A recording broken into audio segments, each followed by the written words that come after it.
संजयनगर परिसरात पूर्वीच्या वादातून चौघांनी मिळून एका तरुणाचा चाकूने भोसकून खुनाचा प्रयत्न केलाय। सोमवारी रात्री 10:30 वाजण्याच्या सुमारास ही घटना घडली आहे। अशोक महारुगडे असं हल्ल्यात गंभीर झालेल्या तरुणाचं नाव आहे। या प्रकरणी पोलिसांनी चौघा संशयितांना ताब्यात घेतले। राहुल खोत, राहुल पवार, रितेश कांबळे आणि साहिल जामदार अशी संशयितांची नावे आहेत। जखमी अशोक महारुगडे हा आपल्या कुटुंबियांसह संजयनगर मधील पाचोरे प्लॉट येथे राहतो। संशयितांसोबत त्याचा काही दिवसांपूर्वी वाद झाला होता।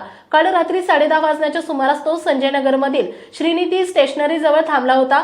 तेव्हा संशयित राहुल खोत तिघा मित्रांसोबत आला। पूर्वी झालेल्या वादाच्या रागातून शिवीगाळ करत अशोकला दमदाटी केली। राहुलने चाकूने अशोकच्या पोटात भोसकले, हातावरही वार करून गंभीर जखमी करत खुनाचा प्रयत्न केला। घटनेनंतर चौघांनी पळ काढला। जखमी अशोक यास तातडीने शासकीय रुग्णालयात दाखल करण्यात आले। अशोकचा भाऊ आनंद याने संजयनगर पोलीस ठाण्यात फिर्याद दिली आहे।